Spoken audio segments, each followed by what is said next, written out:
amb aquest cicle que va començar fa 2 setmanes i que acabarà el 29 de novembre amb la temàtica de Cuba.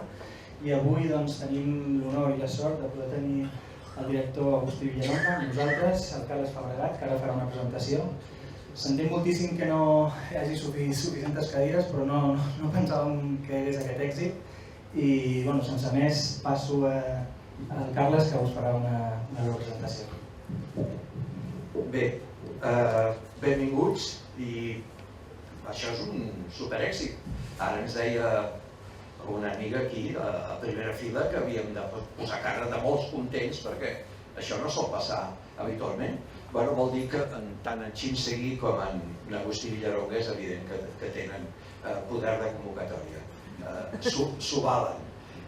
Bé, sabeu que això està en el marc d'aquesta exposició Color Cubano o Color Cubà d'en Xim Seguí, fruit... Això em sembla que falla. Gràcies. Fruit de diversos viatges a l'illa de Cuba i que van donar com a resultat aquest llibre que es diu el mateix títol, Color Cubano, del qual algunes de les fotografies que hi ha en el llibre n'ha fet aquesta exposició itinerant. L'acte central de diversos actes que s'aniran fent al llarg mentre duri l'exposició és aquest d'avui, amb la presència del director de la pel·lícula que veurem, El rei de l'Havana, o sigui, Agustí Villalonga, que després, si vostès volen, es presta amablement, quan acabi la pel·lícula, a respondre si tenen alguna pregunta, alguna qüestió a dir, alguna cosa a demanar-li. Bé, jo passo a fer una petita presentació de l'Agustí Villalonga. No sé si això em sembla que falla força, no? No molt gaire. Si no m'allugo, si un plan mòbia. Abans m'estic que havia d'estar content. Agustí Villalonga és un director de cinema i guionista nascut a Mallorca i resident a Barcelona. Abans d'això, als seus inicis, va anar-se acostant a aquest món a través de treballar com a director artístic, decorador, estilista i realitzador de vídeos de moda. I fins i tot feu d'actor. Debutà com a director amb Tras el Cristal, de 1987, film amb el que guanyà el Gran Premi del Festival de Cinema de Barcelona. I entre altres destaquen títols seus com El Mar, de l'any 2000, Aro Tolbukin, del 2002, que li proporcionà 7 premis Ariel, l'equivalent dels Goya mexicans, Pa Negre, 2010, amb la que obté un gran ressò de crítica i públic, El rei de l'Havana, 2015, que veurem avui, i Incerta Glòria, de l'any 2017, igualment multipremiada als Premis Gaudí.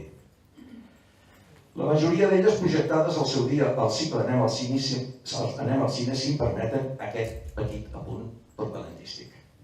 D'altra banda, a l'efímera mostra de cinema de la Guerra Civil, que vam iniciar a partir d'una idea que vam tenir amb en Antoni Sassi Sasmendi, a principis del 2000 varen passar El Mar, també en aquella ocasió en presència d'Agustí Villalonga.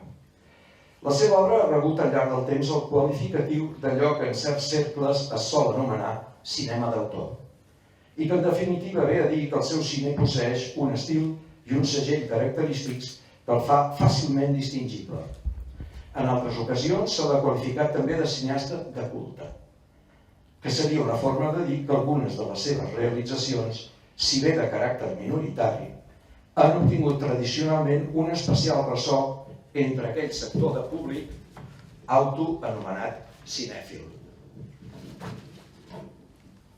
Ens referim, per tant, a un tipus de cinema més decantat cap a l'art que cap a les servituds i exigències de la indústria, i que sovint ha hagut de contendir amb una certa domesticació del gust d'una part de la crítica i del públic poc proclius a l'esforç que demana un espectacle que no se t'ofereix incondicionalment, sinó és amb un peatge en forma de desig per tal de poder descobrir què és allò que s'amaga rere les aparences.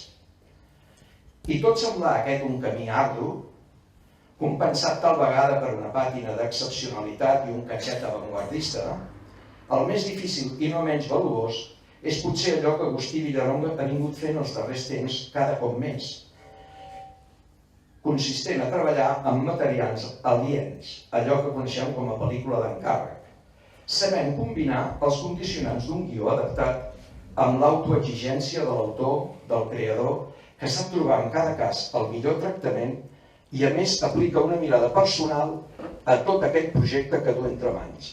Etapa que ens ha deixat alguns dels seus millors títols, alguns dels quals ja hem comentat abans.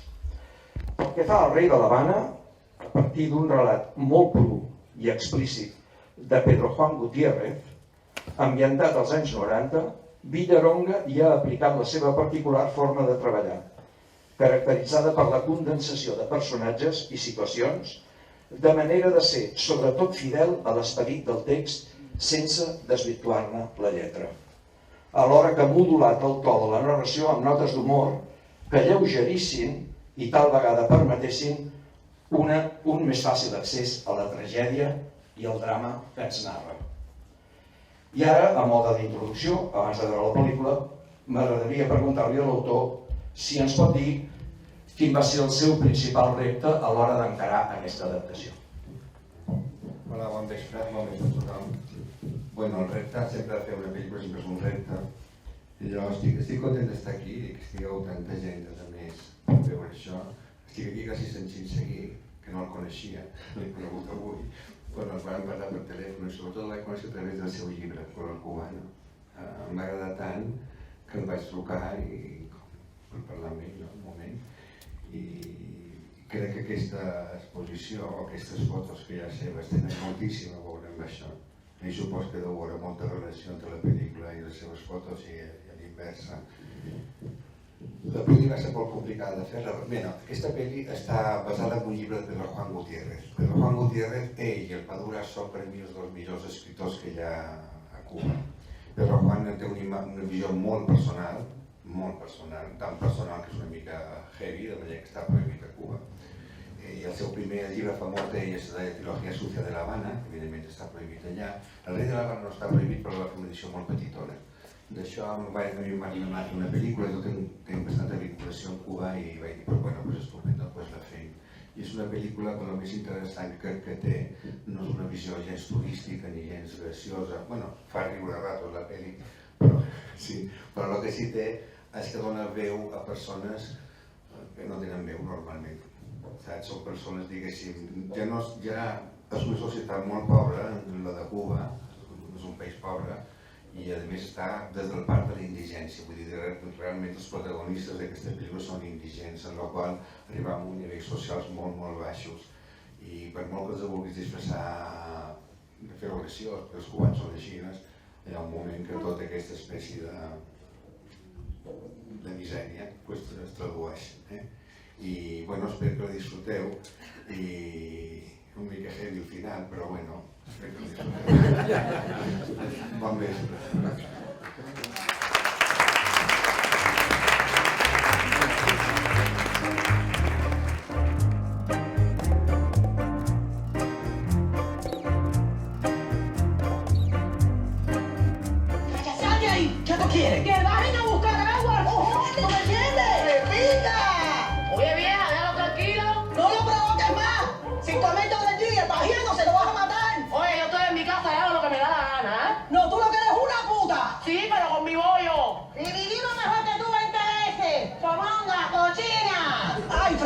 Me cago en Dios, coño. Ven para casa. Suéltame. Dale, vieja. Dale primero. Pero voy a dar un palo. Anda, vieja, ven para casa. Coño, que te voy a joder todo. Tú no tengas más cojones. Tú no tengas más.